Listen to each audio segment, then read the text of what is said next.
요셉이 이끌려 애굽에 내려가매 바로의 신하 친위대장 애굽 사람 보디발이 그를 그리로 데려간 이스마엘 사람의 손에서 요셉을 산이라. 여호와께서 요셉과 함께 하심으로 그가 형통한 자가 되어 그의 주인 애굽 사람의 집에 있으니 그의 주인이 여호와께서 그와 함께 하심을 보며 또 여호와께서 그의 범사에 형통하게 하심을 보았더라. 요셉이 그의 주인에게 은혜를 입어 섬김에 그가 요셉을 가정 총무로 삼고 자기의 소유를 다 그의 손에 위탁하니 그가 요셉에게 자기의 집과 그의 모든 소유물을 주관하게 한 때부터 여호와께서 요셉을 위하여 그 애굽 사람의 집에 복을 내리심으로 여호와의 복이 그의 집과 밭에 있는 모든 소유에 미치니라. 주인이 그의 소유를 다 요셉의 손에 위탁하고 자기가 먹는 음식 외에는 간섭하지 아니하였더라. 요셉은 용모가 빼어나고 아름다웠더라.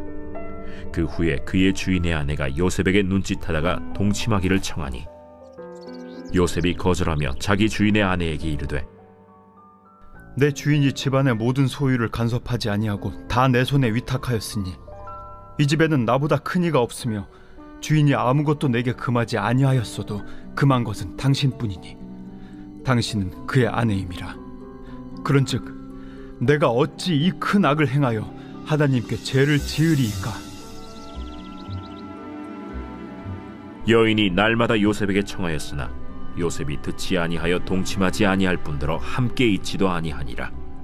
그러할 때 요셉이 그의 일을 하러 그 집에 들어갔더니 그 집 사람들은 하나도 거기에 없었더라.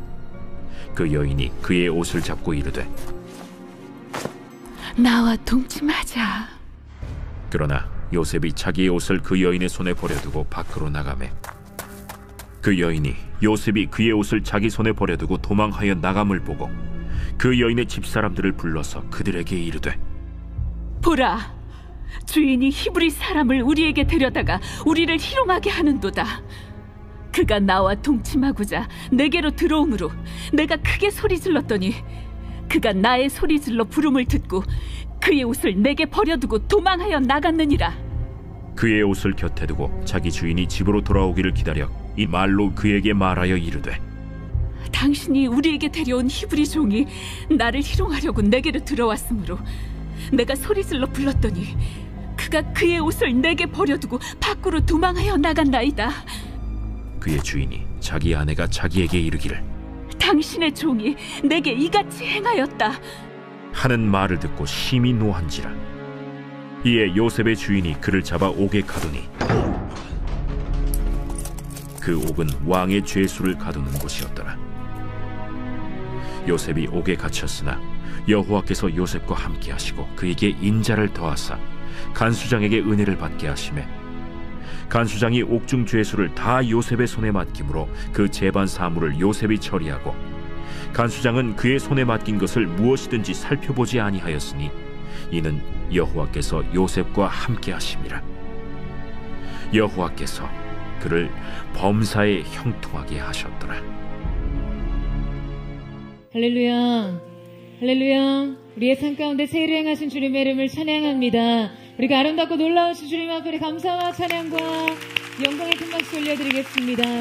사랑하는 주님 감사합니다. 주님의 보좌를 높여 찬양합니다. 주님으로 영광을 받아 주시옵소서. 아멘.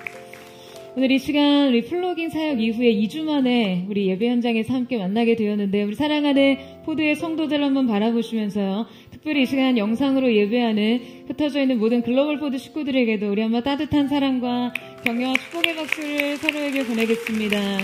하나님의 놀라운 은혜가 여러분 모두에게 있게 되기를 주님의 이름으로 축원합니다. 할렐루야. 사랑하는 여러분, 성령 충만하십시오. 말씀 충만하십시오. 오늘 이 예배를 통해 우리의 인생의 그 형통의 비밀을 얻게 되는 놀라운 은혜가 있게 되기를 주님의 이름으로 축원합니다. 자, 우리 옆에 사람에게 이렇게 한번 인사하며 축복했으면 좋겠는데요. 만사 형통하십시오. 이렇게 한번 축복하시겠어요? 만사 형통하십시오. 네, 주님의 은혜로 우리의 삶 속에 이 아름다운 형통의 비밀이 펼쳐주는 귀한 은혜가 있게 되기를 축복합니다. 여러분, 탈무드에 보면 하나님께서는 인간에게 선물을 주실 때 반드시 문제라는 포장지를 사용하신다라는 이야기가 있습니다. 하지만 대부분의 사람들은 오직 포장지에만 집중하느라 그 안에 선물을 찾지 못합니다. 결국 소수의 지혜로운 사람들만이 용기 있게 그 포장지를 뜯고 그 속에 선물을 소유하게 되는 것이죠. 자, 여러분은 어떠세요? 우리 인생의 수많은 문제가 하나님의 선물의 포장지였다면요, 우리는 전혀 다른 차원으로 삶의 문제를 다루게 될 것입니다. 그 하나님의 선물을 발견하기 위해서요.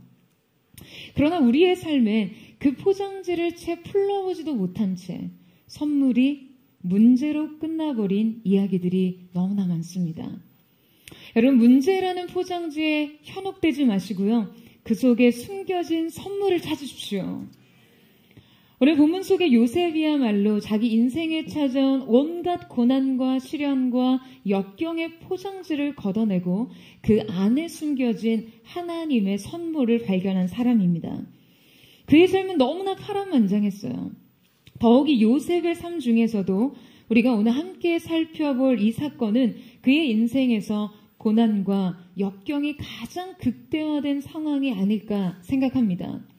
이 요셉이 애굽의 종으로 팔려갈 때 그의 나이는 약 17세 정도로 추측하는데요. 30세의 애굽의 총리가 되기까지 요셉이 노예 생활을 한 기간은 대략 한 13년 정도로 파악합니다. 이 13년의 세월은 요셉에게 단편적으로는 침몰의 시기였어요. 요셉의 인생이 이보다 더 낮은 곳으로 갈 수 있나 하는 지점까지 내려갑니다. 하지만 놀랍게도 성경은 이 시간을 다루며 그의 삶의 형통을 논하고 있어요. 사실 요셉의 삶의 클라이막스는 히브리 노예가 애굽의 총리가 될 때 아니겠습니까? 그렇다면 성경도 바로 이 타이밍에 이 엄청난 성공을 두고 형통에 대해서 논했다면 오히려 이해할 만한 말이에요. 하필 오늘 보디발 스캔들을 중심으로 이 형통이라는 주제의 설교를 한다는 것 자체가 굉장히 큰 모순으로 다가오기도 하죠. 자, 하지만 놀라운 것은요, 바로 이 사건을 대하는 성경의 관점입니다. 오늘 사건을 기록하면서 성경은 형통이라는 단어를 유독 여러 번 사용하는데요. 자, 2절과 3절, 23절에 반복해서 이 단어가 등장합니다. 자, 여러분, 그렇다면 성경은 우리에게 세상에서 비참해지고 망하는 내리막길의 인생이 곧 성경적 형통이다 라는 것을 가르치고 있는 것일까요? 아니죠. 성경은 단지 요셉의 고난을 지금 형통이라고 정의 내리는 것이 아닙니다. 요셉의 삶은 고난이라는 포장지에 담겨 있었지만 그의 삶은 시련이라는 비탈길을 계속해서 내려달려 결국 밑바닥 삶으로 곤두박질 쳤지만 성경이 그의 삶의 근본을 평가함에 있어서 분명 그 안에는 형통이라는 본질이 있었다는 거예요. 여러분, 오늘 말씀을 통해 성경이 말하는 이 형통의 본질을 깨닫는 시간이 되기를 축복합니다. 자, 그렇다면 성경이 가르치고 있는 형통의 본질 첫 번째는 형통은 곧 동행이다 입니다. 자, 여러분 저를 한번 따라해 보시겠어요? 형통은 곧 동행이다. 사실 요셉의 삶은 점점 이해할 수 없는 상태에 이릅니다. 애초에 그의 형들은 그를 처박아 넣었던 그 구덩이보다도 더 열악해 보이는 상황으로 치닫고 있어요. 즉 히브리 시골 출신의 순박한 사람이던 요셉은요, 아버지와 그 어머니의 사랑과 기쁨을 독차지하다 형제들에게 살해 위협을 받습니다. 그러니까 이 극단적인 가정 파괴 스토리는 한 사람의 인생을 병들게 하기 충분했겠죠. 하지만 비극은 여기에서 끝나지 않습니다. 이 노예 상인들은 가축들 사이에 그의 값을, 몸값을 흥정하고 있었어요. 그는 가축들과 나란히 값이 매겨집니다. 그리고는 말이 통하지 않는 그냥 먼 이방 나라의 노예로 팔려오게 됐어요. 자, 여러분, 그가 겪어야 했던 이 변화와 충격은 실로 엄청난 것이었을 겁니다. 하지만 믿기 어려울 정도로 지금 성경은 그가 이 모든 밑바닥의 삶, 가축과 같이 취급받았던 그의 삶에서 형통이라는 주제를 끌어올리고 있습니다. 자, 우리 함께 본문 1절에서 2절 말씀을 같이 한번 읽어보도록 하겠습니다. 1절에서 2절 말씀 시작. 요셉이 이끌려 애굽에 내려가매 바로의 신하 취니대장 애굽 사람 보디발이 그리로 데려간 이스마엘 사람의 손에서 요셉을 산이라. 여호와께서 요셉과 함께 하심으로 그가 형통한 자 되어 그의 주인 애굽 사람의 집에 있으니. 자, 애굽에서의 요셉의 삶 전기에는요, 이 보디발이라는 사람이 등장합니다. 그는 바로의 신하였고 시위 대장이었고 애굽 사람이었어요. 유대 역사학자는요, 지금 그가 사형 집행 대장이었다라고 분석하기도 합니다. 어떤 직함이었든지 그는 바로에게 막강한 권한을 부여받은 애굽의 권력자였어요. 성경학자들은 보통 이 보디발의 집에서 요셉이 약 10년 정도를 지냈다고 봅니다. 그런데 바로 이 기간에 대해 성경은 너무나 눈에 띄는 기록을 하고 있어요. 바로 여호와께서 요셉과 함께 하심으로 그가 형통한 자가 되었다라는 것이죠. 여러분, 사실 그가 적응해야 했던 삶의 형편은요, 너무나 비참한 상황이었습니다. 그는 자신의 삶 속에 들이닥친 이 시련과 역경을 해석해낼 능력이 없었어요. 아니, 어떻게 자신을 살해하려던 형제들을 쉽게 잊을 수가 있으며 사무치게 그리운 고향집과 그 아버지를 잊을 수 있으며 깰 수 없는 악몽과 같은 삶을, 낯선 삶을 단번에 받아들이고 자신이 그동안 살아온 삶의 방식을 한순간에 지워버릴 수 있었겠어요. 자기의 삶의 민물처럼 들이닥치는 이 고난은 그냥 온통 이해할 수 없는 것 투성이었겠죠. 그는 저주받고 버려졌고 먼 나라에 내쳐졌습니다. 하지만 놀랍게도 성경은 요셉이 이 삶에 적응했을 뿐만 아니라 이 상황에서 형통했다라고 기록합니다. 이 비밀은 유일하게 성경의 이 한 줄을 통해 설명될 수 있어요. 여호와께서 요셉과 함께 하심으로 이 삶의 밑바닥에서, 이 비참한 삶의 형편에서 하나님께서 그와 함께 하셨다는 건 말이에요. 그리고 성경은 너무나 명확하고 명쾌하게 그의 이 형통의 비밀을 이 동행으로 설명하고 있습니다. 하나님께서 그와 함께 하셨다는 것이죠. 성경은 그가 마땅히 미워해야 할 사람을 향해 어떤 적개심과 복수의 칼을 갈지 않는 이유를 이렇게 설명하고 있어요. 하나님께서 요셉과 함께 하심으로. 성경은 그가 가정에서 이렇게 극단적인 방법으로 버려지고 그의 내면과 인격에 쓴뿌리가 남지 않았던 이유를 이렇게 설명하고 있습니다. 하나님께서 요셉과 함께 하심으로. 성경은 그 낯선 이방 땅에서 무시무시한 변화의 상황을 직면하고 적응하고 나아가 형통하기까지의 이유를 이렇게 설명하고 있어요. 하나님께서 요셉과 함께 하심으로. 사랑하는 여러분, 동행이 이유입니다. 동행이 능력이에요. 여러분, 이 사실을 믿으세요? 여러분, 요셉의 삶은요, 바로 이 한 줄로 요약됩니다. 이 동행으로 모든 능력이 파생됐어요. 가족의 유기가 전능자의 보호로, 비참함이 형통으로, 실패가 성공의 징검다리로 전환되는 그 유일한 근거와 단서가 바로 이 동행이라는 것이에요. 여러분, 저는 우리의 인생에서도 붙잡아야 할 유일한 것이 바로 이곳이라고 믿습니다.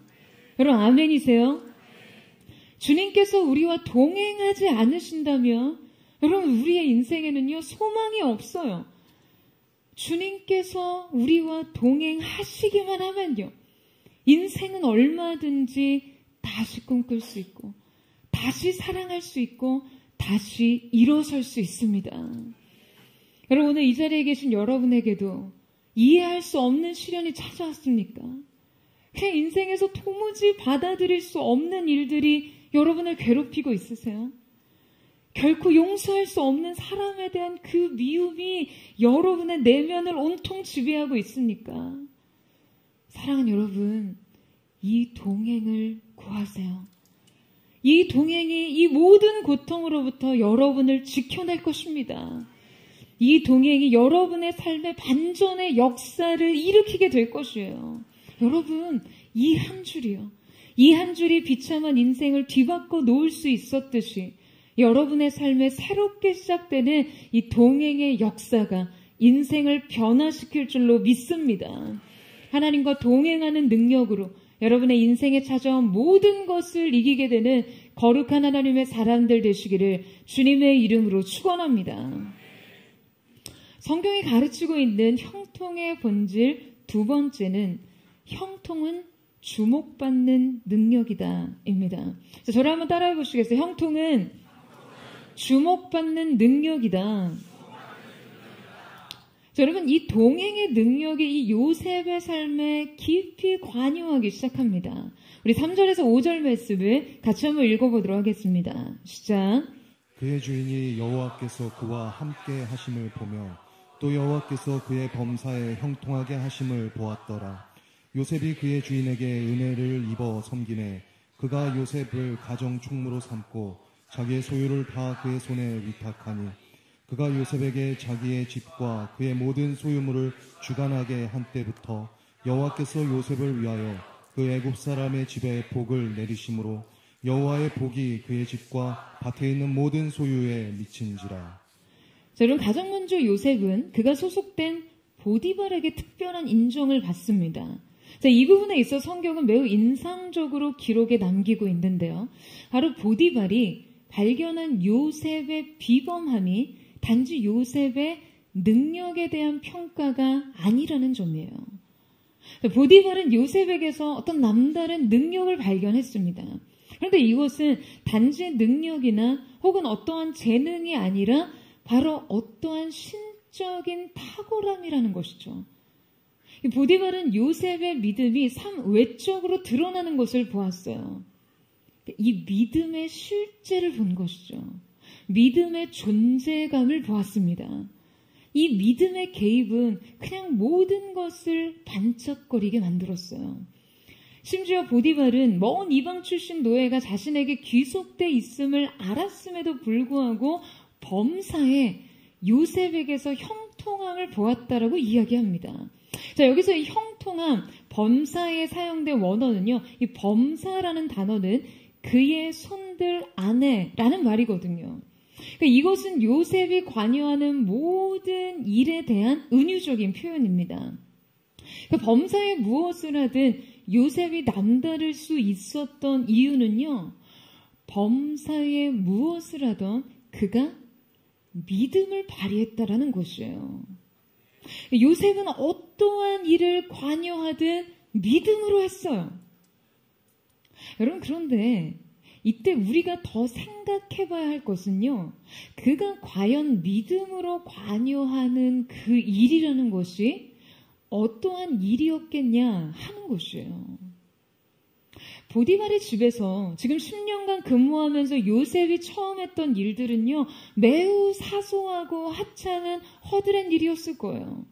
아니, 히브리 노예 출신의 그 노예 출신 주제에 처음 하는 일이 여러분 얼마나 대단하고 얼마나 거창한 일이었겠어요. 뭐 걸레질부터 했을지 몰라요.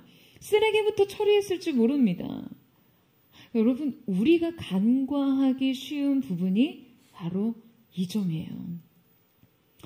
믿음의 개입이라는 것이요, 얼마나 사소한 영역에서부터 비롯되었는가 하는 것이죠. 우리의 믿음을 증명하는 일이 위대하고 장엄하고 뭔가 눈에 띄는 업적에 관한 것이 아니라는 이야기입니다. 아무도 주목하지 않는 작은 일조차 믿음으로 했을 때 세상은 그를 주목하기 시작합니다. 여러분, 거창하고 화려한 일이 아니어도요, 그 안에 신적 권능이 개입되기 시작했어요.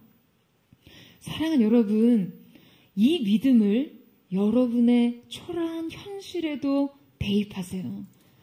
그냥 매일의 일상이 지긋지긋하게 반복되는 업무와 같고, 성과도 업적도 눈에 띄지 않는 현실, 어제보다 나을 것 없는 오늘의 삶, 그 안에 무력한 여러분의 임무와 책임에 대입하십시오. 여러분 아멘이세요?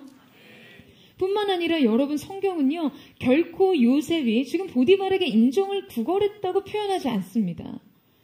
보디발의 총애를 얻기 위해서 요셉이요 최선을 다했다고 노력했다라고 기록하지 않아요. 성경은 분명 요셉이 보디발의 총애를 얻었다라고 이야기합니다. 그러니까 요셉이 그저 얻은 거예요. 이것은 보디발의 의지였습니다. 요셉은 자신의 영성과 능력을 그냥 애써 보디발에게 어필해야 할 필요가 전혀 없었어요. 자신의 능력과 자신의 어떤 남다름을 증명하려고 하지 않았어요. 여러분 이것은요 매우 자연스럽게 보여지는 것이거든요. 여러분 저는 이것이 우리의 삶이 되어야 한다라고 믿습니다. 삶에서 믿음이 역사하는 한 여러분 이 믿음은 세상이 우리를 주목하도록 하는 능력이 있어요. 여러분 이 사실을 믿으십니까? 여러분 이 세상의 주목이 여러분의 삶 속에 있게 되기를 축복합니다. 여러분 요새 이 관종이라는 그런 말이 있죠. 관종이란 관심을 받고 싶어하는 욕구가 지나치게 높은 어떤 병적 상태의 사람을 말하는데요. 이러한 증세가 나타나는 사람을 요새 관심병자, 관심종자 이렇게 비하하면서 부릅니다. 보통 우리는 자신의 부나 경험, 화려한 일상과 소유를 자랑하는 사람들이나 굉장히 특이한 행동으로 이 사람들의 이목을 집중시키는 사람들을 비꼬아 부르면서 이러한 말들을 사용하죠. 왜냐하면 대개 사람들이 이러한 방편을 통해서요, 이 주변으로부터 사람들의 관심을 얻기를 시도하기 때문인데요. 자, 오늘 성경은 우리에게 어떠한 잘못된 자기 과시와 관심 유도가 아닌 가장 바람직한 방식으로 세상에 관심을 받은 한 사람을 소개하고 있습니다. 바로 자신이 관여하는 모든 일을 믿음으로 감당해서 이방 권력자의 특별한 총애와 신임을 얻은 요셉 말이에요. 말씀에 보디발이 자신의 집과 모든 소유물, 즉 자신의 소유 전부를 요셉에게 위임해서 다스리게 했다라고 이야기해요. 그리고 요셉의 책임이 보디발의 소유 전반에 골고루 미치자 하나님께서는 보디발의 소유 전반에 복을 주시기 시작하십니다. 그 보디발은 알았어요. 요셉의 성실과 인품이 자신의 모든 것을 그에게 신임하고 맡겨도 될 만큼의 높은 수준이라는 것을요. 뿐만 아니라 보디발은 보았습니다. 요셉의 관할 아래 펼쳐지는 모든 일들에 여호와의 복이 임했다는 사실을요. 여러분, 저는 우리의 삶이 이와 같기를 소망합니다. 하나님을 알지 못하는 세상까지도 우리를 이토록 신뢰하고 인정할 수 있기를, 우리의 손끝에서 펼쳐지는 모든 일이 이렇게 세상의 주목과 칭찬을 받을 수 있기를, 또한 우리의 책임 아래에 있는 수많은 일들에 이 하나님의 축복이 임하기를 축원합니다. 여러분, 이 인정과 주목과 그 칭찬이요 여러분의 생애에 따르기를 주님의 이름으로 축원합니다. 자, 여러분, 그런데 그러기 위해서 우리가 주의해야 할 것이 있어요. 여러분, 인정과 주목을 목적으로 일하지는 마십시오. 여러분, 이 보디발은 요셉의 상사였잖아요. 상사로서 이 아랫사람을 볼 때요, 인정과 주목을 얻기 위해서 일하는 사람들은요, 금방 티가 납니다. 그러니까 이 의도는 가려져 있고 숨겨져 있지만 결코 가려질 수 없고 숨길 수 없는 그 티가 나게 되어 있다는 거죠. 여러분의 근태가요, 그 근무 태도가 권력에 대한 아첨과 사탕 발림이 되지 않게 하세요. 이러한 목적은요, 탁월한 행위 전부를 망쳐버려요. 그저 믿음으로 성실하게 일하십시오. 어떠한 보상을 기대하기보다는 자신의 몫을 믿음으로 충분하게 해내는 여러분 되시기를 주님의 이름으로 축원합니다. 그 성실한 태도와 거룩한 인품에 세상이 감동하며 세상이 칭찬하는 거룩한 하나님의 사람들 되시기를 주님의 이름으로 축복합니다. 성경이 가르치고 있는 형통의 본질 세 번째는, 형통은 죄에 대한 탁월한 감각이다. 자, 여러분 저를 따라 하시겠어요? 형통은 죄에 대한 탁월한 감각이다. 여러분, 요셉은 보디발의 집에서 눈에 띄는 성공을 거두죠. 그는 이 보디발의 집에서 바닥부터 시작했지만 보디발의 가정 총무 역할을 감당하기까지 진급합니다. 그러니까 보디발은 자신의 관할할 모든 일들에 대한 임무를 요셉에게 맡기죠. 요셉은 보디발의 수많은 종들 중에 으뜸이 되었고요. 그의 삶의 형편은 꽤나 괜찮아졌을 거예요. 나아졌을 거예요. 그런데 바로 이 안정세와 탄탄한 가도에 매우 위험한 유혹이 끼어듭니다. 마치 사단은 이 형통을 가만히 보고 있을 수 없다는 듯이 공격을 해와요. 우리 함께 7절에서 10절 말씀을 같이 한번 읽어보도록 하겠습니다. 7절에서 10절 시작. 그 후에 그의 주인의 아내가 요셉에게 눈짓하다가 동침하기를 청하니 요셉이 거절하며 자기 주인의 아내에게 이르되 내 주인이 집안의 모든 소유를 간섭하지 아니하고 다 내 손에 위탁하였으니 이 집에는 나보다 큰 이가 없으며 주인이 아무것도 내게 금하지 아니하였어도 금한 것은 당신뿐이니 당신은 그의 아내이니라. 그런즉 내가 어찌 이 큰 악을 행하여 하나님께 죄를 지으리이까. 여인이 날마다 요셉에게 청하였으나 요셉이 듣지 아니하여 동침하지 아니할 뿐더러 함께 있지도 아니하니라. 여러분, 성경에 등장하는 몇 안 되는 외모에 대한 평가 중에 요셉의 용모가 매우 빼어나고 아름다웠다는 언급이 등장합니다. 근데 이 언급이 복선처럼 깔리기가 무섭게 요셉에게는 이를 빌미로 엄청난 유혹이 찾아와요. 바로 보디발의 아내 미세스 보디발이 그를 유혹하기 시작한 거예요. 여러분, 그녀의 유혹은 매우 집요했고 매우 노골적이었습니다. 그녀는 직접적이고 아주 끈질기게 요셉에게 동침하자고 청했어요. 그녀의 이 뻔뻔한 요구에 요셉은 여러분 어떤 행동을 하고 있습니까? 성경은 요셉의 반응을 지금 매우 단호하고 단순하게 기록합니다. 그가 거절하여. 여러분, 이 표현은 재고의 여지를 남기지 않는 표현이었어요. 여러분, 이 힘이 꽉 찬 표현을 잊지 마세요. 그가 거절하여.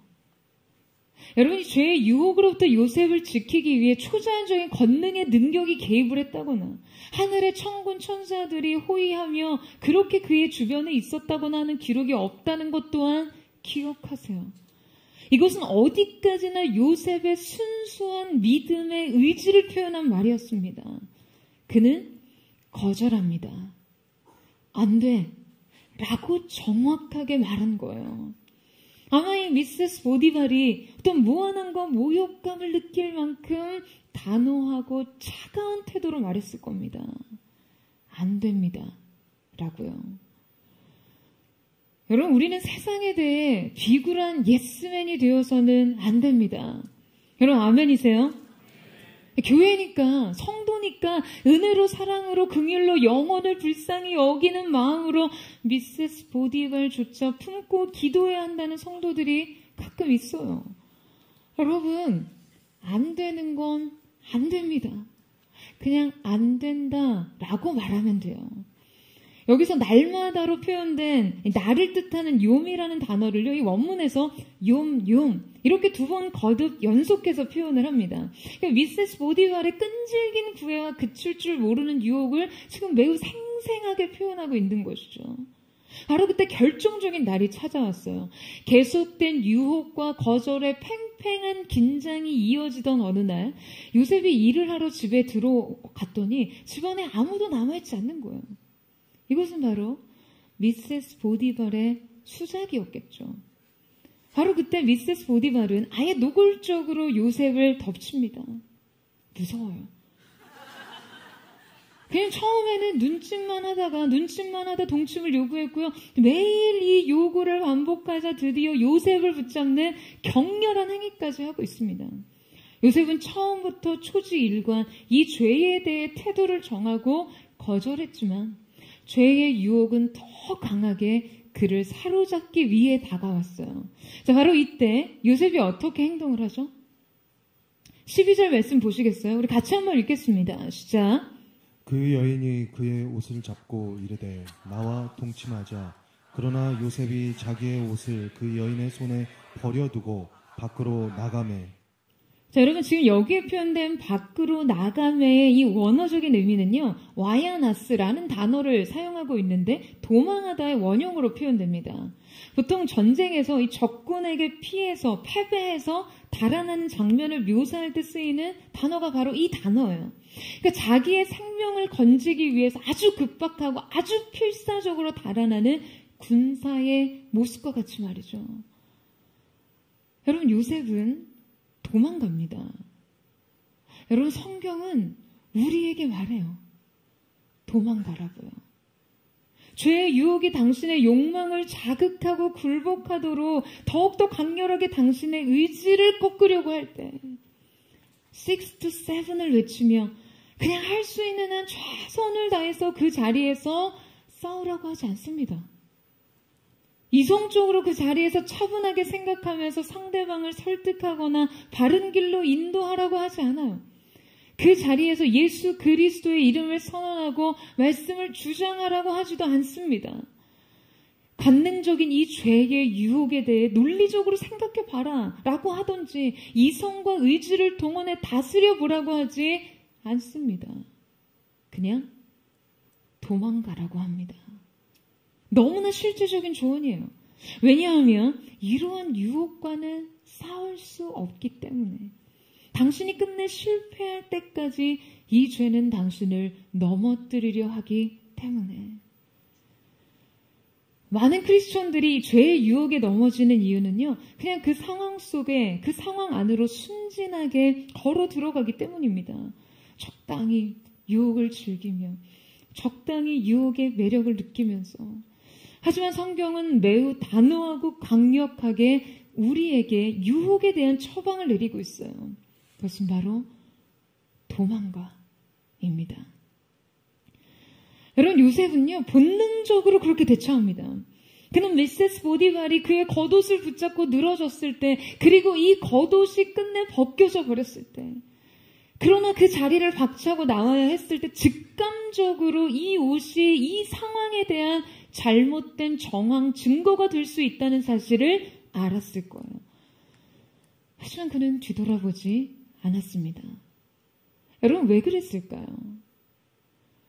직감에 따라 그곳에서 상황을 좀 수습하고 미세스 보디발도 좀 진정시키고 자신에 대한 불리한 이 정황들도 좀 정리할 수 있었을 텐데요.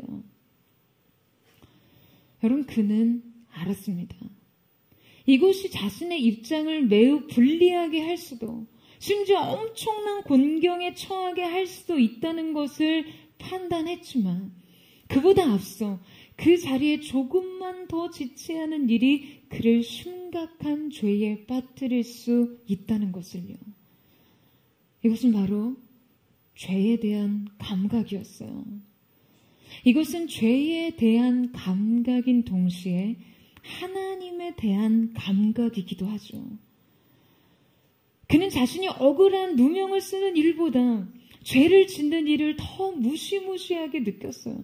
그에게 들이닥칠 줄 모르는 불리한 증거들보다 그 죄의 유혹에 빠질 자신을 더 비참하게 여긴 것이죠. 여러분, 성도들에게요, 형통에 대한 분별과 인식이 너무나 세속적으로 물들어 있습니다. 진정한 형통은요, 사실 화려한 업적과 성공의 이름을 얻는 것이 아니라 만사하는 일마다 그냥 대박을 터뜨리는 것이 아니라 바로 하나님 앞에서 바르게 사는 것입니다. 할렐루야. 하나님을 의식하는 삶. 그래서 결코 옳지 않는 일을 행하지 않는 삶. 이것이 진정한 형통이죠. 이 형통의 능력은 곧 죄에 대한 날카로운 감각을 의미합니다. 성공의 비결은 거룩의 능력과 같아요. 사랑하는 여러분, 여러분의 인생에서 진정 추구하고 갈망하고 쫓고 있는 형통의 삶이라, 여러분이 지금 꿈꾸고 있는 이 형통의 삶이란 어떤 것인가요? 여러분, 사실 어느 누가 그저 소박한 죄 없는 삶을 형통이라고 여기겠어요? 어느 누가 죄 없이 사느라 그냥 쫄딱 망하게 생긴 이러한 상황을 형통이라고 여기겠어요? 하지만 여러분, 성경은 가르칩니다. 이곳이 바로 형통이다. 여러분, 성공에 대한 강렬한 집착이 아니라 죄에 대한 탁월한 감각을 소유하세요. 하나님의 임재에 대한 영적인 감도를 갖는 은혜가 있기를 축원합니다. 이 프로젝트가 내 커리어에 얼마나 중요한데, 이 계약이 얼마나 내 실적에 결정적인데, 지금 이 관계가 내 조직 생활에 얼마나 영향력 있는데 하면서 그냥 자꾸 신앙을 희생시키지 마시고요. 돈만 벌리고 그냥 이름값만 높아지면 그것이 성공이고 형통이고 축복이라고 생각하고 환호하는 이 시대 성도들이 진정 요셉의 삶을 통해 영혼의 형통의 비결을 깨달을 수 있기를 주님의 이름으로 축원합니다. 그냥 하는 일이 술술 잘 풀리며 그것이 마치 형통의 증거인 양 착각하는 신앙은요, 여러분 이제 버려야만 합니다. 여러분 아멘이세요? 죄를 두려워하는 감각이 우리 안에 길러지기를 원해요. 여러분의 삶에 그 여러분을 파멸시키려 다가오는 죄의 유혹에 대해 거절할 수 있는 날카로운 영적인 감각을 소유하시기를 축복합니다. 지금 당장은 그 선택이, 그 거부가 여러분의 삶을 일시적으로 곤경에 빠뜨릴지 몰라도 하나님의 약속이 결코 여러분의 삶을 배반하지 않을 것을 믿으시기를 주님의 이름으로 축원합니다. 여러분, 그래서 여러분의 인생 속에 이 하나님이 주시는 영혼의 형통이 있게 되기를 주님의 이름으로 축복합니다. 성경이 가르치고 있는 형통의 본질 네 번째는 나 자신이 아닌 누군가가 나를 증명해 주시는 거다입니다. 자, 여러분, 끔찍한 일이 벌어졌어요. 우리 17절에서 18절 한번 보시겠어요? 우리 같이 한번 읽어보도록 하겠습니다. 시작. 이 말로 그에게 말하여 이르되 당신이 우리에게 데려온 히브리 종이 나를 희롱하려고 내게로 들어왔으므로 내가 소리질러 불렀더니 그가 그의 옷을 내게 버려두고 밖으로 도망하여 나갔나이다. 여러분, 이 여인의 병적인 성적 욕망은요, 급기야 다른 광기로 변질되었어요. 자신의 그 집요한 유혹을 뿌리치고 달아나는 그 요셉의 뒷모습을 보고 드디어 그녀의 수치심과 분노는 요셉이 자신을 강간하고자 했다는 날조된 고소로 나타나게 됩니다. 그녀가 이제 강렬하게 원하는 것은요, 그 요셉을 소유하는 것이 아니라 요셉을 파멸시키는 것이 되어버린 것이죠. 여러분, 이것이 얼마나 잔혹한 현실인가요? 요셉은 자신의 거룩한 그 거룩을 상징하는 겉옷이 그녀를 강간하고자 한 정황 증거로 사용된 현실을 직면하고 맙니다. 그는 주인을 향한 충성과 하나님을 향한 순결을 지키기 위해 죄를 피해 달아났으나 현실은 그를 배반해요. 요셉은 정말로 죄가 없었지만 상황은 최악으로 치닫았어요. 그녀는 증거도 확보했을 뿐만 아니라 그 모든 집안 사람들을 조정할 수 있는 힘을 가지고 있었기 때문에 이 모든 것은 요셉에게 불리해집니다. 그냥 마치 소리 없이 끌려가는 도살장의 어린 양처럼 그는 이 모든 상황에 그저 끌려갈 뿐이었어요. 그런데 여러분, 여기에서 주목할 것이 하나 있습니다. 성경 어디에도 요셉이 자신의 결백을 주장하거나 보디발을 설득했다는 말이 나오지 않지만요. 보디발이 심적으로 요셉을 지지했다는 해석이 가능하다는 것이죠. 자, 보세요. 우리 19절 말씀 같이 한번 읽어볼까요? 시작. 그의 주인이 자기 아내가 자기에게 이르기를 당신의 종이 내게 이같이 행하였다 하는 말을 듣고 심히 노한지라. 이에 요셉의 주인이 그를 잡아 옥에 가두니 그 옥은 왕의 제수를 가두는 곳이었더라. 요셉이 옥에 갇혔으나. 여러분, 보디발이 심히 노합니다. 지금 이 상황에서 어떻게 분노하지 않을 수 있겠어요? 자, 하지만 주목할 것은 그가 요셉을 향해 노했다고 기록하지 않았다는 점이에요. 보디발은 분명 화가 머리 끝까지 났지만요. 그 화의 대상이 명확하게 요셉이라는 언급이 없습니다. 게다가 앞서 지금 보디발이 애굽에서 여러분 어떤 직임이 있었죠?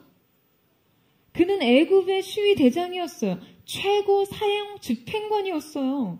그러니까 애굽에서는요, 그의 눈에 나기만 하면 누구든 죽일 수 있는 위치에 있었습니다. 게다가 고대 이집트인들은 범죄를 결코 가볍게 취급하지 않았거든요. 그들의 죄에 대한 처벌의 수위는 매우 엄중했어요. 그런데 심지어 히브리 노예 출신이 자신을 신임해서 모든 것을 위임한 그 주인의 아내를 범하려 했다는데, 여러분, 이만큼 강력한 처벌을 요하는 죄가 또 있었겠습니까? 그런데 상황이 어떻게 흘러가나요? 보디발은 그를 죽이지 않았습니다. 당장이라도 사형을 집행해도 타당할 일이었지만 그는 그저 자신의 체면과 아내를 위해서 요셉을 감옥에 넣어요. 그것도 왕의 죄수를 가두는 옥이었고요. 여러분, 감옥도 감옥 나름이었을 거 아니에요. 최악의 흉악범들이 가는 감옥이 있고 뭐 이러한 정치적 희생자들이 유배지같이 가는 감옥도 있었을 텐데, 그런데 요셉은 왕에게 눈맞게 난 사람들, 그러니까 왕의 측근들이 있는 감옥에 갇히게 된 것이죠. 여러분, 저는 보디발이 자기 아내보다 요셉을 더 믿었다라고 생각합니다. 자신을 겁탈하려 했다는 아내의 말보다 히브리 노예 출신의 자기 종의 말을 더 믿은 거예요. 아내보다 요셉의 말을 더 믿지 않았다면 여러분, 어떻게 요셉을 살려둘 수 있겠어요? 보디발의 요셉에 대한 신뢰가 이 정도였어요. 여러분, 이제 이 사건의 정황이 좀 이해가 가시죠? 여러분, 저는 바로 여기에서 요셉의 형통의 증거를 발견합니다. 바로 자기의 결백을 스스로 설명하지 않았는데도 누군가가 이미 그를 믿어줄 만큼 신뢰를 얻은 인생 말이에요. 여러분, 나 자신이 스스로 증명하지 않아도 타인이 여러분의 삶을 인정해주는 삶을 사십시오. 여러분, 인생에서 때때로 오해를 받거나 억울한 일을 당하는 일이 종종 있죠. 일대 다수의 리더로 살아보니까요, 여러 사람들에게 일일이 설명할 수 없는 일들 속에 휘말릴 때가 너무나 많습니다. 바로 그럴 때는요, 내가 다 설명하지 않아도 나의 인격과 선택을 믿어주는 사람들이 가장 소중하게 느껴져요.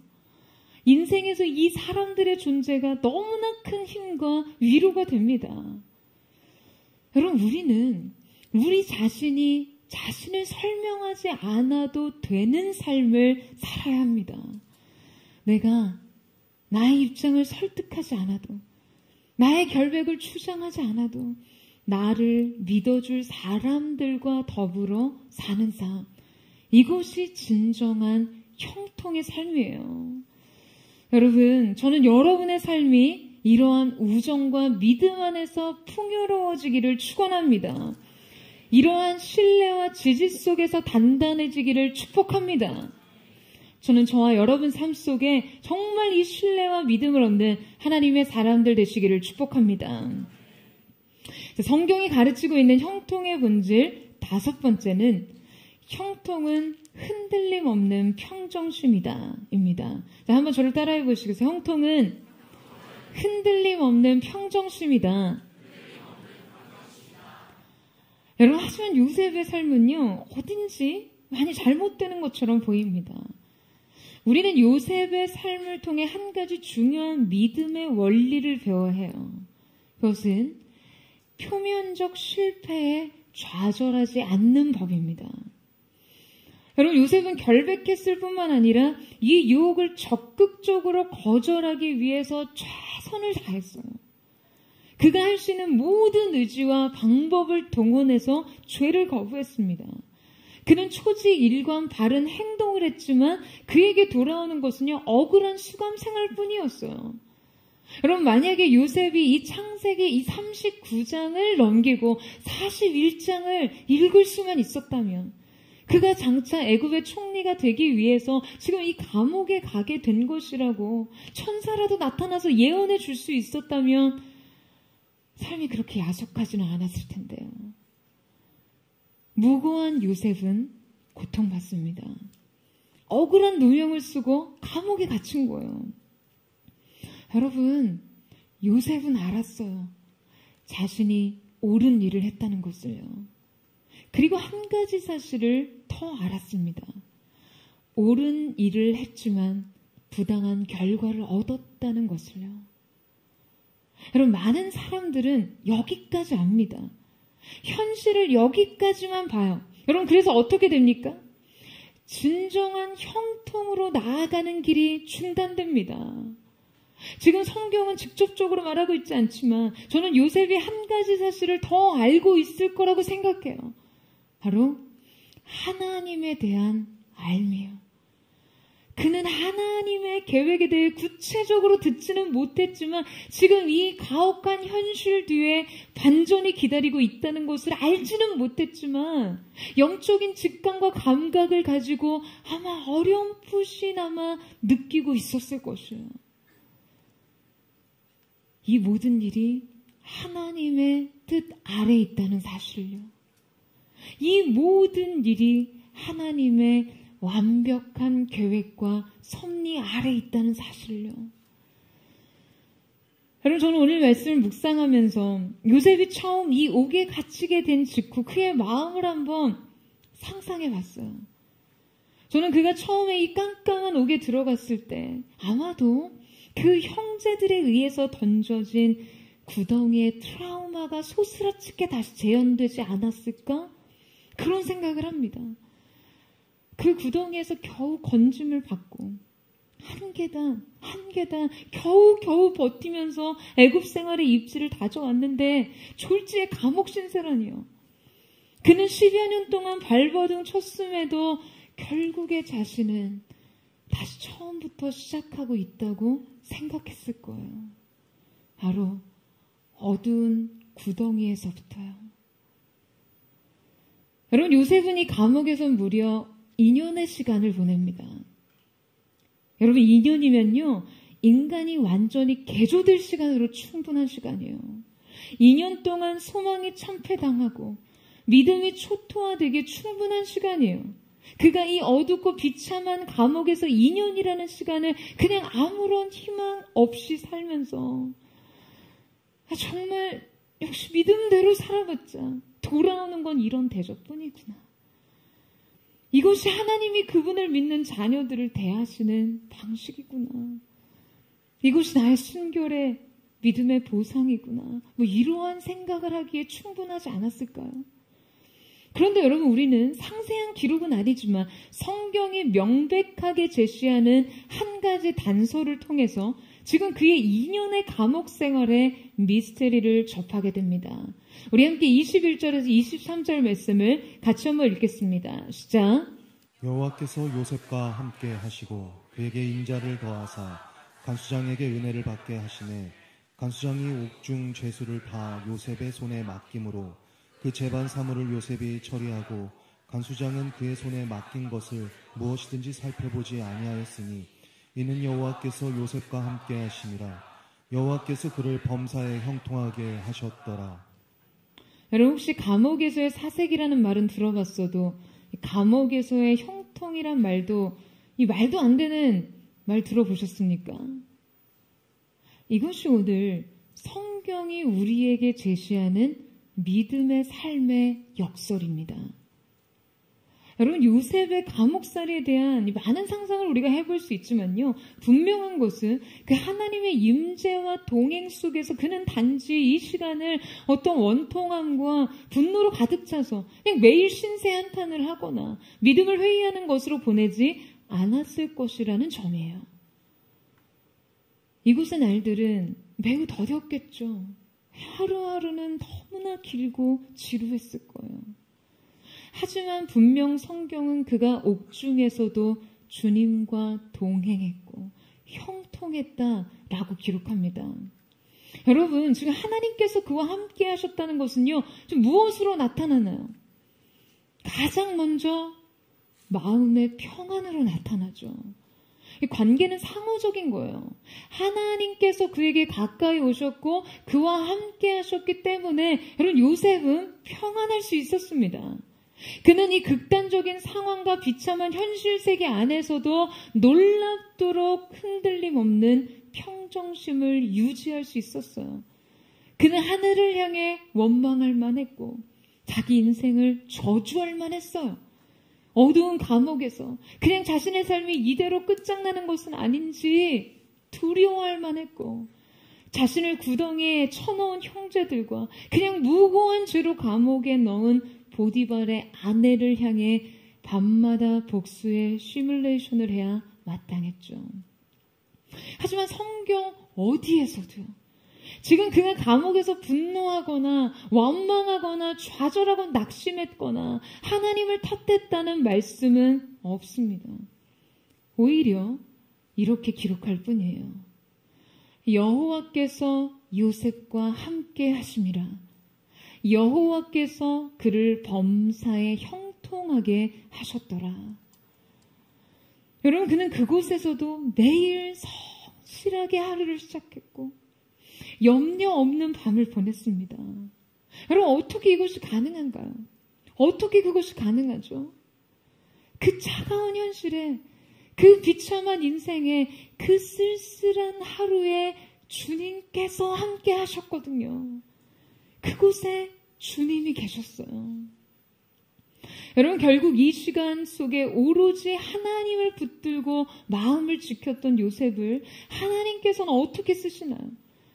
냉정하게 그가 애초에 애굽의 노예로 팔려와서 총리가 될 수 있는 현실적 기반은요, 여러분, 불가능합니다. 그거는 결코 꿈꿀 수 없는 일이었어요.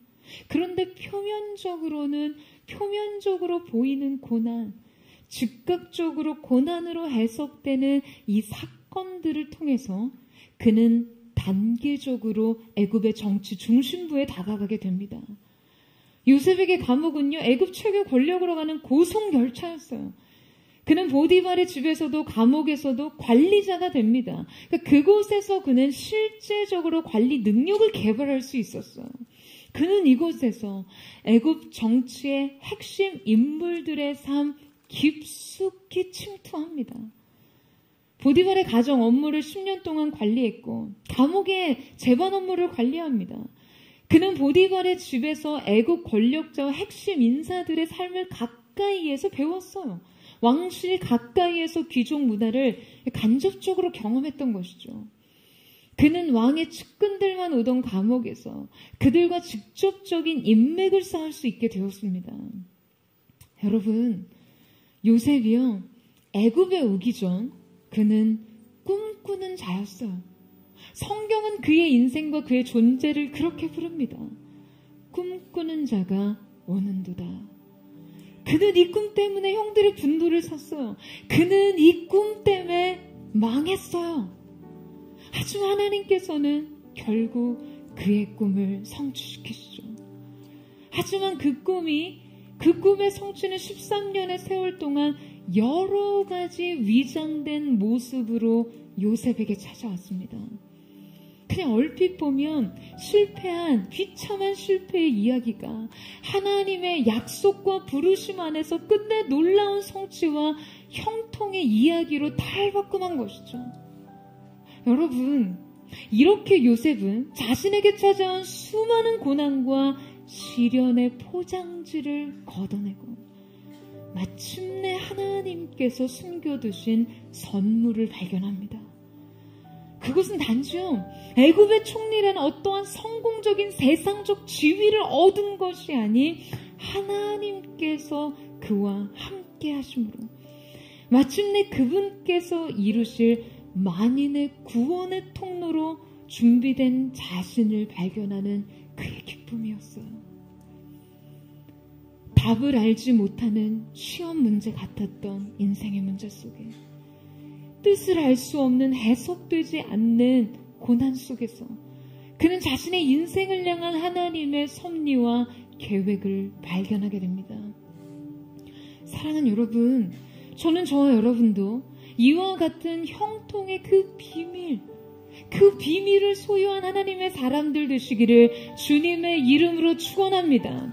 마침내 여러분의 인생에 스려진 그 모든 고난의 포장지를 벗겨내고 시련과 역경과 슬픔의 포장지를 걷어내고 하나님께서 허락하신 형통의 선물을 얻는 그 숨겨진 인생의 선물을 발견하는 하나님의 사람들 되시기를 주님의 이름으로 축원합니다. 저는 오늘 이 시간 저와 여러분이 하나님 앞에 기도하며 주님 예배하는 시간 속에 여러분 하나하나 인생의 문제로만 보았던, 고난으로만 보았던, 고통과 슬픔으로 보았던 여러분의 삶의 포장지를 걷어내고 그 안에 숨겨두신 하나님의 선물을 발견하는 은혜가 있기를 축복합니다. 여러분 포장지에 현혹되지 마시고요, 그 안에 숨겨진 하나님의 선물을 발견하세요. 그 하나님의 계획과 섭리 아래 있는 여러분의 인생이 다시금 믿음으로 재해석되는 거룩한 은혜가 있게 되기를 주님의 이름으로 축원합니다. 이 시간 함께 찬양하며 기도하며 나아갔으면 좋겠습니다. 사랑하는 주님, 오늘 이 시간 우리가 주님 앞에 믿음으로 우리의 숨겨진 삶에 두신 하나님의 선물을 발견할 수 있는 은혜가 있기를 원합니다. 고난과 역경과 시련의 포장지를 걷어내고 그 안에 두신 하나님의 말할 수 없는 사랑, 말할 수 없는 하나님의 계획과 그 깊은 사랑의 은혜를 발견할 수 있기를 원하오니 주님 이 가운데 기름 부어주시고 우리의 눈을 열어 주님의 기이한 법을 보게 하여 주시옵소서. 우리 함께 고백하며 주님 앞으로 나아가기를 원합니다. 주가 보이신 생명의 길, 나 주님과 함께 상한 마음을 들이며 주님 앞에 나아가리. 나의 의로움이 되신 주, 그 이름 예수, 나의 길이 되신 이 이름 예수.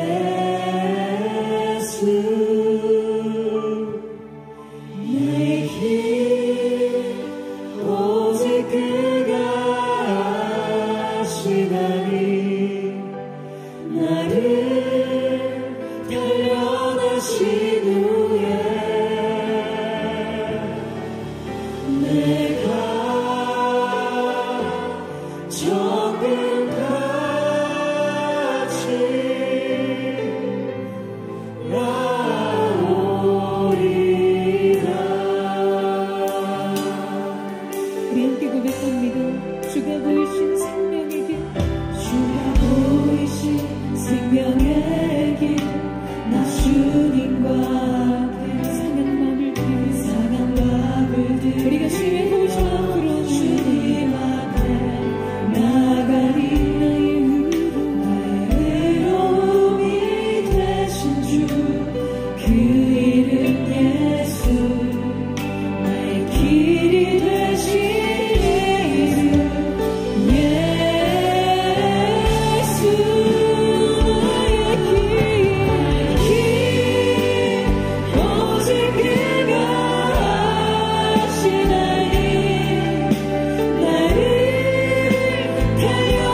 어쩌면 우리의 믿음의 한 걸음이 현실의 두 걸음으로 밀려나는 것처럼 보이는 우리의 삶의 현실을 마주할 때 사랑하는 하나님의 사람들이 주님 다른 곳이 아닌 오직 한 가지 주님의 동행, 주님의 함께 하심을 구할 수 있는 하나님의 사람들이 되게 하여 주시옵소서.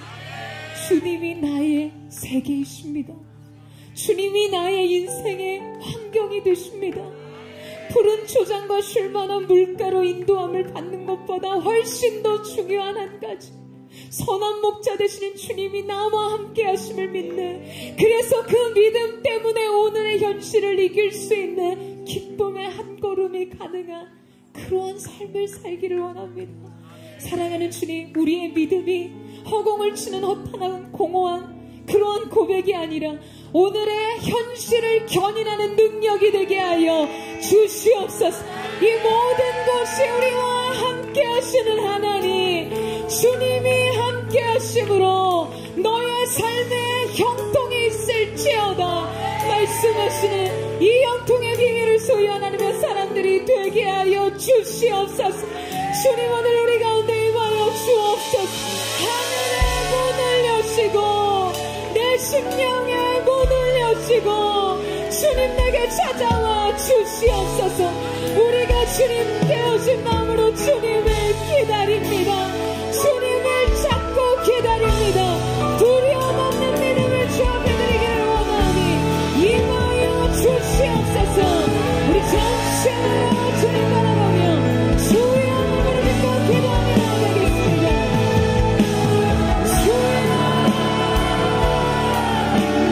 거룩하신 주님, 우리의 삶 속에 아버지 하나님 연약할지라도 깨우신 마음을 하시고 나를 썩은 생명의 우겨싸임 속에서도 우리가 너의 계심을 바라보니 주님이 나의 살기가 되십니다. 주님이 나의 전부가 되심으로 주님이 나의 푸른 초장이요 세상을 걸어주십니다. 그 당신 안에 은하시니 주님 안에 물심을 얻는 자들, 그래서 그 본인의 기쁨이 강한 소망으로 오늘 행복을 예수님의 하나님의 사랑되기를 원합니다. 이 하루하루가 엮여서 주님 당신의 이야기가 되기를 원합니다. 이 동행의 하루하루가 주님의 삶의 실패를 결사가 되기를 원합니다. 주여 역사하여 주십시오. 기도를 주님의 가정자들입니다.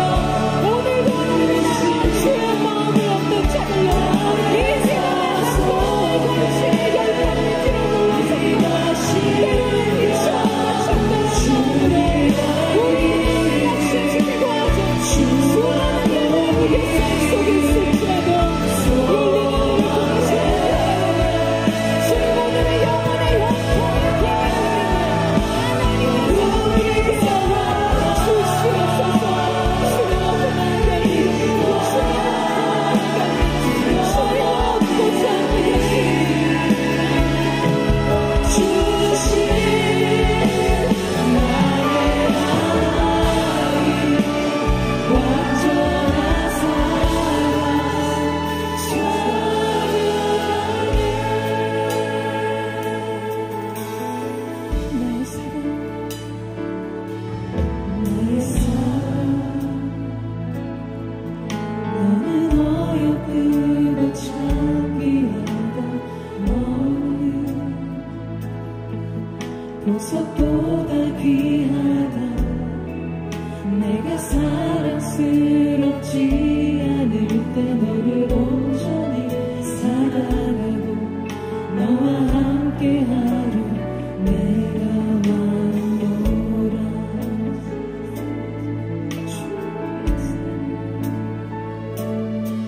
주의 사랑, 사랑은 그 사랑은 결코 변치 않아. 모든 계절 돌보시는 푸른 마르고 꽃은 시드나 주의 말씀은 진실해. 쉴 수가 없으신 놀라우신 주님의 섭리와 계획을 바라보며 나갑니다. 주님의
선포된 말씀이 오히려 여러분의 삶을 좌절시키는 분이 있습니까?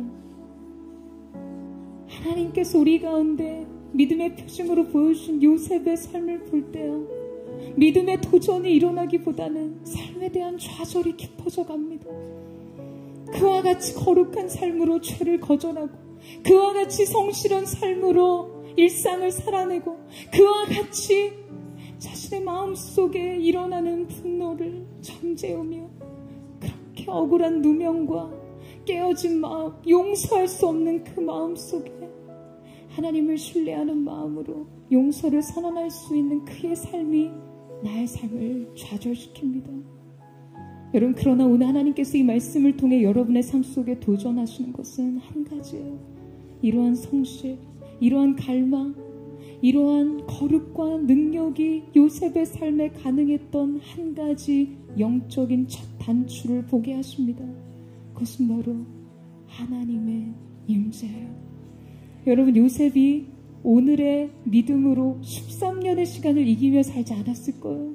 매일 아침 눈 뜨는 새 아침에 새로운 믿음으로 새롭게 부어지는 하나님의 동행 속에 새 평안을 누리며 새로운 소망으로 오늘 하루를 이기는 그 믿음으로 일어서는 것입니다.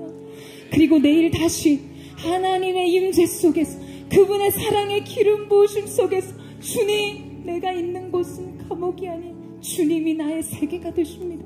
주님이 나의 푸른 초장이요 쉴만한 물가가 되십니다. 여러분, 그 하루의 믿음으로 또다시 오늘을 이기는 것입니다. 오늘 이 시간 여러분, 우리가 하나님 앞에 이 한 가지 영적인 첫 단추를 깨우기를 원합니다. 사랑하는 주님, 나는 연약하고 쉽게 낙심하고 깨어지지만 일상을 살아내는 성실과 믿음과 용기와 거룩의 능력이 내게는 없지만 오늘 한 가지 요셉이 구했던 하나님의 함께 하심이 내게 부어지게 하여 주시옵소서. 그 임재 때문에 오늘을 이기고 오늘의 절망에 소망이 부어지며 오늘의 낙심과 두려움의 평안이 부어지는 삶, 그래서 오늘의 하루의 삶으로, 그 믿음으로 하나님 평생을 이기는 것이 아닌 내일의 사랑과 믿음으로 주 앞에 서는 자 되게 하여 주시옵소서. 주님의 보좌를 바라볼 채우다, 강하고 강대하게 주님이 바라볼 채우다. 여러분, 주님을 바라보세요. 주님을 구하세요. 주님을 찾으세요. 우리 전심으로 우리 주의 하나님을 같이요 동성으로 기도하겠습니다. 주여, 거룩하신 아버지, 아버지, 나의 삶이 다시 앞에 있으니 연약하고 깨어진 삶으로, 쉽게 부서지고 두려운 삶으로, 쉽게 물러나치고 빠지는 불안으로, 인생의 슬픔으로 얼룩지를 위해서 오직 하나님 앞에 이 삶을 세우기를 원합니다. 오늘 우리와 함께 하시는 오늘의 믿음, 오늘의 임재, 오늘의 사랑, 오늘의 은혜로 우리가 우리의 삶을 이기는 자가 되기를 원합니다. 주여 역사하여 주시옵소서. 이 말씀이 우리를 당신 죽이지 않으며 이 말씀이 우리를 일으킴으로 주님의 임재와 영광을 진노에 얻는 자를 세우게 하여 주시옵소서.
모든 것을 얻어도 하나님을 잃어버린다면 모든 것을 잃어버린 것입니다. 그러나 우리의 삶이 모든 것을 잃어버렸다 할지라도 하나님께서 우리와 함께 하신다면 우리는 모든 것을 얻은 것입니다. 요셉의 삶은 언제나 모든 것을 얻은 삶이었어요. 구덩이에 던져졌을 때나 노예로 팔려갔을 때나 억울한 누명으로 감옥에 던져졌을 때라도 그는 모든 것을 얻은 삶이었습니다. 왜냐하면 언제나 그의 삶에 하나님께서 함께 하셨기 때문입니다. 사랑하는 여러분, 여러분은 어떠한 삶을 살기를 원하세요? 언제나 모든 것을 얻은 삶을 살기를 원하십니까? 모든 것을 잃어버린 삶을 살기를 원하십니까? 오늘 이 시간 우리가 하나님을 얻음으로 우리와 함께 하신 하나님으로 인해 우리의 인생, 세상이 주목하는 형통의 비밀을 소유한 하나님의 사람들 되시기를 주님의 이름으로 축원합니다. 오늘 이 시간 주님 하늘의 문을 여시고 오늘 사랑하는 모든 성도들의 삶에 주님의 약속과 은혜로 견인하여 주시옵소서. 꿈꾸는 자가 오는도다. 마침내 하나님께서 그 꿈을 성취하시며 이루시는 날까지 모든 것을 얻은 자로 살아가는 하나님의 사람 될 수 있도록 역사하여 주시옵소서. 감옥에서나 노예로 사는 삶에서나 수 있도록 역사하여 주시옵소서. 오늘 시간 전체로 우리의 삶을 택하며 주님, 우리가 형통의 비밀을 누리는 하나님의 사람으로, 평안을 소유한 하나님의 사람으로 살게 하여 주시옵소서. 우리 전심으로 주의 이름을 부르짖고 우리 예수의 동성으로 기도하겠습니다. 주여, 우리의 삶의 어떠한 자리에 있든지 주님, 우리가 하나님 앞에 깨어진 마음으로 언제나 하나님 없는 없는 자의 삶으로, 그래서 우리의 삶의 전심 모든 삶의 현장마다 전부를 얻은 자의 삶을 살 수 있도록 주님 역사하여 주시옵소서. 성령의 날 교통하시는 내가 거기에 성도들의 삶 속에 언제나 함께하게 하셔서 오늘 주님 요셉의 희비가 같이 우리 앞에 어떤 것이 날지라도 함께하시는 하나님의 모든 것을 이기며 모든 것을 자의 삶을 살 수 있도록 주님 역사하여 주시옵소서. 오늘의 평안이 오늘의 우리를 지키는 힘이 되게 하여 주시옵소서.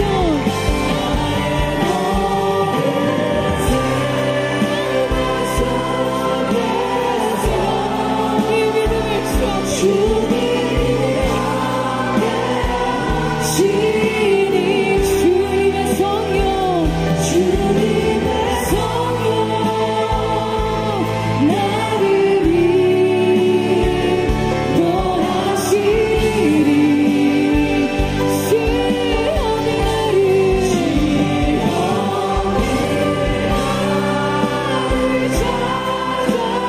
찾아올 때 주님 지켜주시리. 주님의 성령, 주님의 성령 나를 인도하시리. 감사해, 감사해.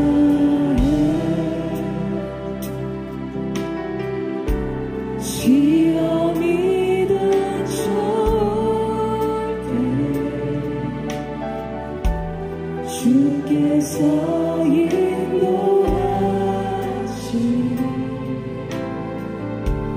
두려움 없네.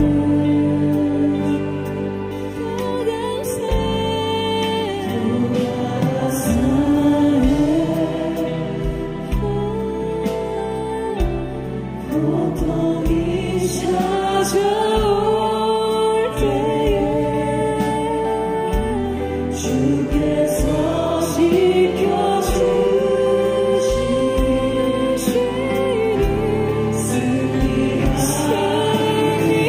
승리하리라. 나의 모든 삶 속에서 주님이 함께하시리. 주님의 성령, 주님의 성령 나를 인도하시리. 시험이 나를 찾아올 때 주님 지켜주시리. 주님의 성령, 오늘 이 시간 전심으로 거룩한 손을 높이 들고 주님 이곳이 우리의 고백입니다. 나의 모든 생활 속에서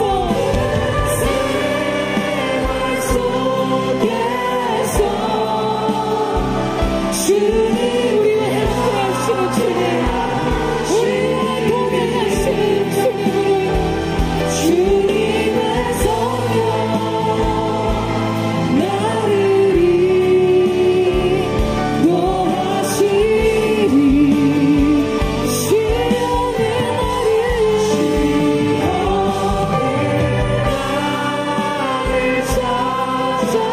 찾아올 때 주님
아무것도 염려하지 말라.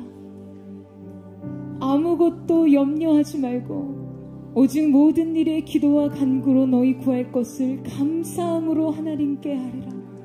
그리하면 모든 지각에 뛰어난 하나님의 평강이 너희 마음과 생각을 지키시리라. 할렐루야, 할렐루야. 주님, 오늘 이 시간 즉각적인 평강의 응답이